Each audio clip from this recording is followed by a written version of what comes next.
رسول نے کہا جبرائیل اللہ سے کہہ دے مجمع بکھر جائے گا. میں نے کل کہا تھا بدو کو محمد رسول اللہ تک دشمنی نہیں تھی, دشمنی تھی علی ولی اللہ پہ.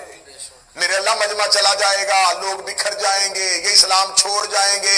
7ویں دفعہ آگے جبریل نے کہا خدا کہہ رہا ہے مجمع جاتا ہے جائے, مجھے مجمع نہیں چاہیے, مجھے علی چاہیے.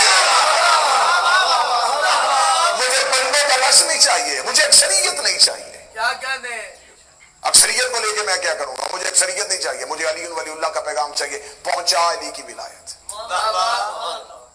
اور رسول نے علیحدہ خطبہ دیا, غدیر میں جا کے دیا. ابھی تھوڑی دیر پہلے تو رسول حج کا خطبہ دے کے آئے تھے. تو یا رسول اللہ, یا اللہ اگر حکم بھیجنا ہی تھا تو وہاں بھیج دیتا. جہاں خطبہ حج کی بات ہو رہی تھی وہاں ساتھ ہی علی ولی اللہ کی بات بھی ہو جاتی.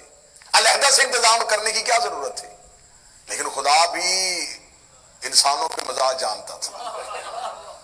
اگر نبی خطبہ حج میں علی کی ولایت کا پیغام پہنچاتے تو خطبہ حج میں تو عبادتوں کی بات بھی ہو رہی تھی, نماز کی ترکیبات کی بات ہو رہی تھی, روزے کی بات ہو رہی تھی, امال کی بات ہو رہی. اگر ان امال میں ہی کہیں علی کی بات ہو جاتی تو بندے کہتے علی ولی اللہ بھی عمل ہے. نہیں نہیں نہیں نہیں, آپ نے انصاف نہیں کیا. علی ولی اللہ جیسے نماز عمل ہے, روزہ عمل ہے, زکوٰۃ عمل ہے, علی ولی اللہ بھی عمل ہے. جیسے رسول نے تمام امال کی بات کر دی تھی, اسی میں درمیان میں کہہ دیا کہ میرے علی کو بھی ولی مان لو. کیا کہنے خدا نے کہا اگر اس نے امال میں علی کی بات کی تو لوگ ولایت علی کو امال میں رکھیں گے. ولایت علی عمل کا نام نہیں, ایمان کا نام ہے. کیا کہنے بالکل علیحدہ انتظام کر, بالکل ایک علیحدہ مجمع سجا, علیحدہ سا ممبر بنا. نہ مجمع عام ہو نہ ممبر عام ہو, علیحدہ سا مجمع ہو, منفرد سا ممبر ہو. کوئی خاص انتظام نہیں کرنا. ریت ریگستان ہو, تپتی دھوپ میں ان کو علی سنا. 3.5 گھنٹے کا خطبہ دیا تیرے میرے رسول نے غدیر میں. 3.5 گھنٹے مسلسل علی پڑھا ہے. اور ان کے سامنے پڑھا ہے جہاں سے یہ واہ واہ آپ دیر کر رہے ہیں. اب مجھے کوئی بندہ کہے کہ شیعوں میں تقریر کر تو میں امام بارگاہ میں تو بڑا کھل کے اللہ پڑھوں گا, تو مجھے کسی مخصوص مسجد میں لے جا کے بندہ وہاں پہ کھڑا کر کے کہ اب یہاں پہ پڑھ, تو کتنا مشکل ہوگا اس خطیب کے لیے جس کے سامنے وہ بیٹھے ہیں جن کو موضوع سے دلچسپی کوئی نہیں. ان لوگوں کے درمیان کھڑے ہو کے رسول علی پڑھ رہے ہیں جن کو علی وارے میں نہیں تھا. 3.5 گھنٹے مسلسل علی پڑھا. 3.5 گھنٹے مسلسل علی پڑھنے کے بعد فرمایا اپنی طرف سے نہیں, ابھی جبرائیل آیا ہے. اس نے حکم دیا ہے کہ خدا کہہ رہا اگر تو نے نہ پہنچایا, وَإِلَّمْ تَفْعَلْ فَمَا بَلَّغْتَ رِسَالَتَ, تم نے رسالت کو نہیں پہنچایا تو میری کار رسالت جا رہی ہے, میرے پورے کا پورا رسالت کا کام جا رہا ہے. میں یہ پیغام پہنچاؤں گا, اور خدا نے صرف یہ کہا تھا پہنچا, منوانا. اور آپ اتنی ضد نہ کیا کریں کہ ساری دنیا علی ولی اللہ پڑھ لیں. علی ولی اللہ پہنچانے کا نام ہے, منوانے کا نام نہیں ہے. ممبر میں بیٹھا ہوا ہے میرے مولا علی, مولا علی اپنی آستین اڑ کے خطبہ دے رہے تھے, سامنے سے بندہ اٹھ کے کھڑا ہو گیا. اس نے کہا یا علی میں بھی آپ سے محبت کرنے لگا. نے فرمایا جھوٹ نہ بولے. اس کا میں کہہ رہا میں محبت کرتا ہوں. فرمایا کہ الست بہت سارے پیارے پہلے بہت زیادہ پیارے الست میں روحوں نے عہد کیا تھا کہ اس وقت تو تیری روح میں علی ولی اللہ پڑھا ہی نہیں.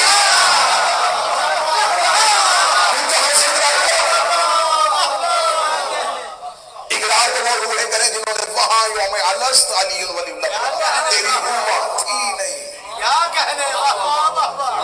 جب تو نے وہاں اقرار ہی نہیں کیا تیرا بدن پڑھے گا کیسے.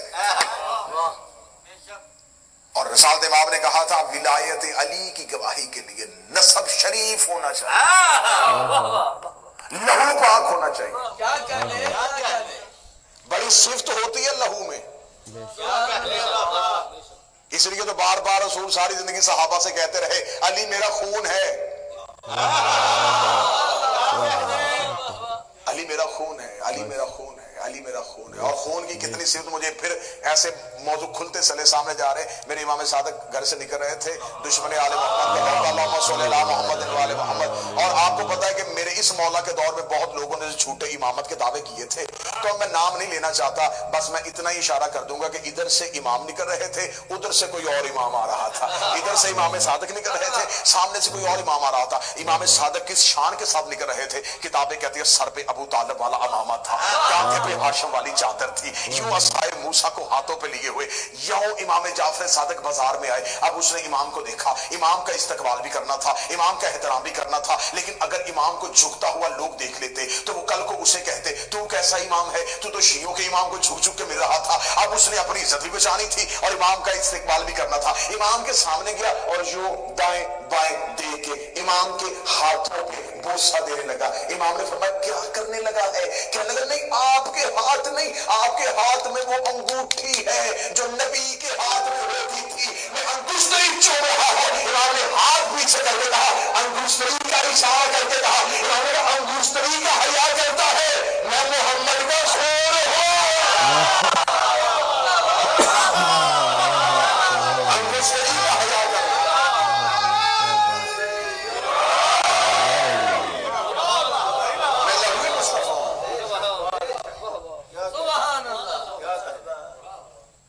قرآن میں پورا واقعہ لکھا ہوا ہے حضرت یعقوب نبی کا.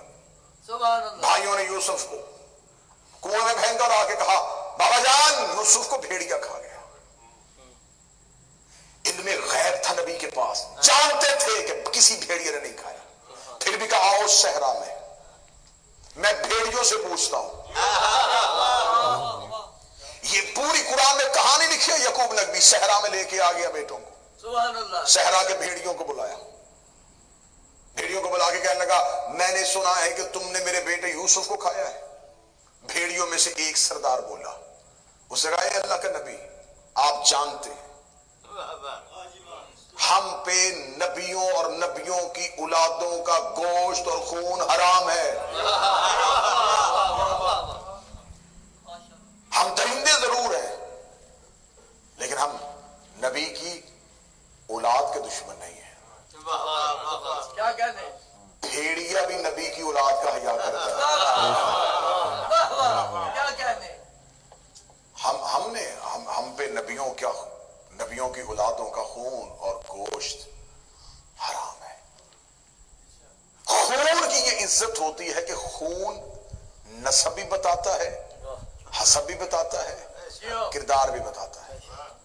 ایک بڑی آسان سی مثال میری آنکھوں کے سامنے آ گئی کہ ایک شخص تھا امام صادق کے دور میں, اس نے مولا سے کچھ سوال پوچھنے کے لیے جانا چاہتا تھا, تو بازار میں گیا تو آدھے رستے میں اس نے کہا اگر کسی مخبر نے دیکھ لیا تو جان خطرے میں, واپس پلٹ آیا, واپس آ کے اپنے گھر میں بیٹھ گیا.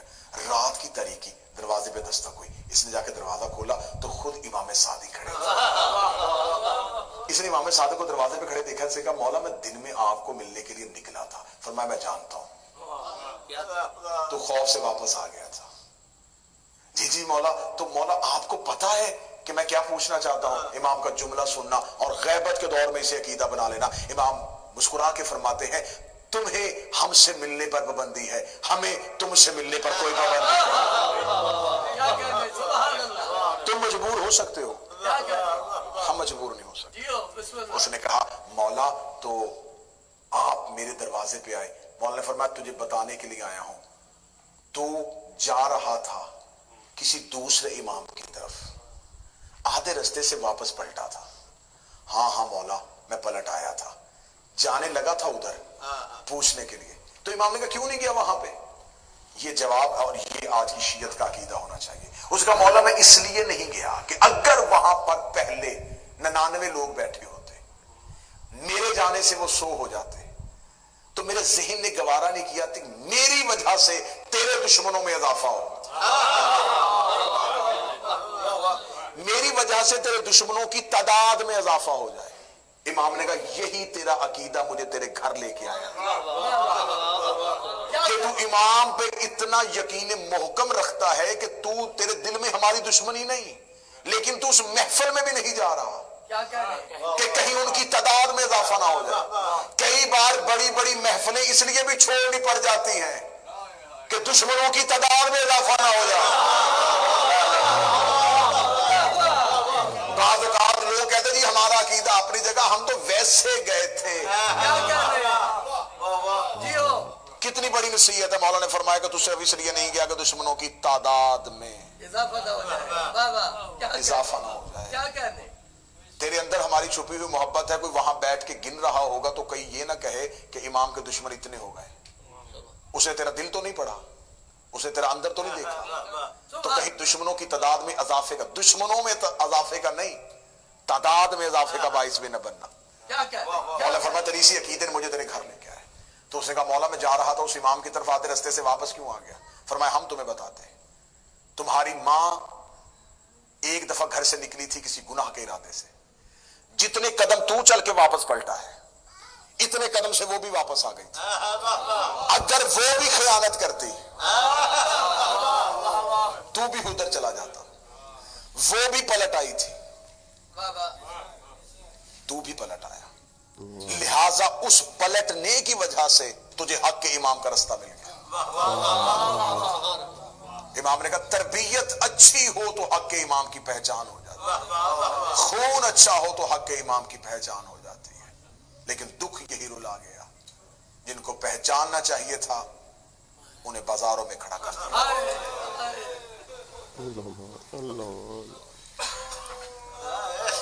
فضائل مختصر اس لیے کیا کہ کیونکہ آج پہلی شہادت کا آغاز کر رہے ہیں. آج اس کی شہادت پڑھی جائے گی جو حسین کا سفیر ہے, جسے زمانہ مسلم, جس سے کربلا کی شہادتوں کا آغاز ہوا ہے. عقیل کا بیٹا مسلم غازی جتنا بہادر تھا مسلم. جب مولا حسین نے مدینہ چھوڑا تو مکہ سے آ کے مسلم کو کوفہ بھیج دیا, اور کتابیں کہتی ہیں کہ 5000 سے زیادہ خطوط مسلم کے حوالے کے. مسلم کوفہ جا کے میری بیعت لے. جناب مسلم کوفہ کی طرف چل پڑے اور حسین مکہ میں بیٹھے. کتابیں کہتی ہیں کہ جب جناب مسلم امام حسین سے ودا کر کے نکلے تو تھوڑا دور جا کے مسلم واپس پلٹے. جناب مسلم جب واپس آئے تو امام حسین نے کہا مسلم واپس کیوں آ گئے؟ مسلم رو کے کہتے ہیں مولا لگتا ہے کہ یہ ملاقات آخری ہے.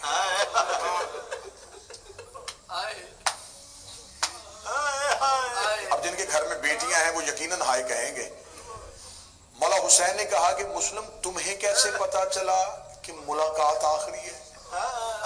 مسلم کہتا مولا جب سب سے ودا کر رہا تھا نا تو میں عالیہ کے خیمے کے باہر ودا کرنے گیا تھا. علی کی بیٹی نے رو کے کہا تھا مسلم بیٹیوں کو مل کے جاتا. یہ جو علی کی بیٹی نے کہا ہے نا کہ بیٹیوں کو مل کے جاتا, مولا میں مل چکا تھا بیٹیوں سے, علی کی بیٹی نے مجھے دوبارہ بھیجا ہے. مولا وجہ حسین کی آنکھیں بھر گئی. جب مسلم نے ہاتھ باندھ کے کہا سچی ماں کا بیٹا بتا دوبارہ زیارت ہوگی؟ حسین رو کے کہتے بدن کے ساتھ نہیں ہوگی. اگلی سطر کہوں گا تو جہاں سید بیٹھا یقیناً ہائے کہے گا.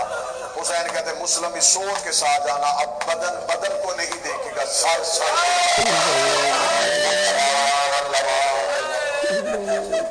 اب بدن کو نہیں, سر کو دیکھے گا. جہاں مسلم نے ودا کیا مسلم وہاں سے نکلے, کوفہ پہنچے. کوفہ گئے, کوفہ کے مرکزی مسجد میں جناب مسلم پہنچے, لوگوں سے بیعت لی. بشیر ابن نعمان پہلا گورنر تھا, وہ جا چکا تھا. دوسرا گورنر آنے والا تھا, ابھی تک پہنچا نہیں تھا. مسلم کوفہ پہنچ چکے تھے. جناب مسلم مہمان ہو گئے ہانی بن عروہ کے گھر. جناب ہانی بن عروہ یہ علی کا وہ شیعہ ہے, یہ امیر المومنین کا وہ سپاہی ہے جو سفین میں علی کے ساتھ تھا. اتنا روب تھا کوفہ میں ہانی کا کہ جب جناب ہانی گھر سے نکلتے تھے تو 2000 نوجوان ہانی کے ساتھ چلتے تھے. روب تھا کوفے میں علی کے نوکر کا. جناب مسلم وہاں پہنچے. بس میں شہادت کے کیونکہ قریب آنا چاہتا ہوں. جناب مسلم کے کوفے کے حالات پڑھوں گا، وقت زیادہ گزر جائے گا. جناب مسلم مسجد کوفہ میں لوگوں کی بیعت لی. پہلی رات 10,000 لوگوں نے مسلم کی یاد پہ حسین کی بیعت کی. دوسرے دن کی شام تک کتابیں کہتی 22,000 افراد بیعت کر چکے تھے. نیا گورنر آ گیا، ابن زیاد ملاؤن کا کوفے کا چارج سنبھالنا تھا. کوفے کے حالات بدل گئے. حالات ایسے بدلے، ایسے بدلے، ایسے بدلے. فجر کی نماز پڑھائی تو مسجد بھری ہوئی تھی. ظہرین کی نماز پڑھائی تو 50 لوگ تھے. امات میں بیٹھے ہو تو یقیناً ہائے کہو گے. مغربین کی نماز پڑھا کے مسلم نے پیچھے مڑ کے دیکھا تو اکیلا مسلم.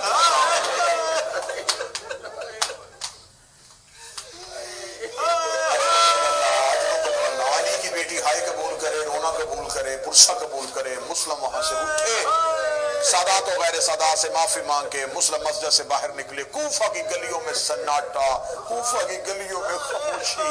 مسلم کبھی دائیں دیکھتے، کبھی بائیں دیکھتے. بند دروازے کوفہ کے. مسلم اپنی تلوار کو یوں زمین پہ مارتے ہوئے جا رہے تھے جیسے کوئی بے بسی کے ساتھ جاتا ہے. مسلم کوفہ کی گلیوں میں چلتے چلتے، کوفہ کا آخری محلہ بنی گندہ کا تھا. مسلم اس محلے میں پہنچ گئے. اس محلے کو آگے سے بند دیکھا. مسلم چوک میں بیٹھ گئے. مسلم چوراہے میں بیٹھے ہوئے تھے. یہ ایک مستور آتی تھی، چوراہے میں آتی تھی، یوں دیکھتی تھی، پھر واپس پلٹ آتی تھی. تیسری مرتبہ آئی. مسلم دیکھ کے کہنے کہ کسے ڈھونڈ رہی ہے؟ کہتی میرا بیٹا ہے، نام اس کا بلال ہے، دارالامارہ میں نوکری کرتا ہے، شام کو گھر آ جاتا تھا. گورنر نیا آ گیا ہے، حالات کوفہ کے بدل گئے ہیں. اب کوفہ وہ کوفہ نہیں رہا. ابھی تک میرا بیٹا نہیں آیا، میں اپنے بیٹے کا راہ دیکھ رہی ہوں. جب آخری بار جانے لگی نا تو مسلم کو دیکھ کے کہنے لگی مسافر ہے؟ مسلم نے کہا ہاں مسافر ہوں. کہنے لگے مسافر کوفے کے حالات ٹھیک نہیں ہیں، جتنی جلدی ہو سکے کوفہ چھوڑ دے. جب کہا کوفہ چھوڑ دے، مسلم دیکھ کے کہنے لگے کہاں جاؤں؟ کہنے لگے اپنے وطن چلا جا. مسلم قبضہ تلوار پہ سر کر کے کہتا وہاں رہنے کوئی نہیں. جب جناب مسلم نے کہا نا وہاں رہنے کوئی نہیں دیتا، عورت وہیں پہ رک گئی. اتنے غریب ہو، تمہیں تمہارے وطن میں کوئی نہیں رہنے دیتا. کوفہ میں کس کا مہمان ہے؟ جس کا مہمان ہے اس کے گھر جا. مسلم کہتے ہر دروازہ بند ہے. کہتے یہ مسجد میں جا کر سو جا. مسلم کہتے وہاں رہنے کوئی نہیں دے گا. یوں چلی ہے عورت. جناب مسلم پیچھے چلے. دروازہ آ گیا عورت کا. جناب مسلم کہتے ہو سکے تو پانی پلا. اندر گئی، پانی کا پیالہ لے کے آئی. جناب مسلم کو پانی دیا. مسلم زمین میں بیٹھے، دیوار کی ٹیک لگائی بلا تسبیح. جناب مسلم نے پہلا گھونٹ پانی کا بہا. عورت زمین پہ قریب بیٹھ کے کہنے لگی مسافر تو نے کہا پانی پلا. میں نے پانی پلایا. اللہ مسافروں کی دعائیں قبول کرتا ہے. اگر میں ایک دعا کے لیے عرض کروں میری دعا کر دے گا؟ مسلم نے وہیں سے پانی کا پیالہ نیچے کیا. مسلم کہتے پہلے دعا بتا. میں آمین پہلے کہوں گا، بعد میں پانی پیوں گا. دیکھ دعا کر انہیں مسلم نہ ملے.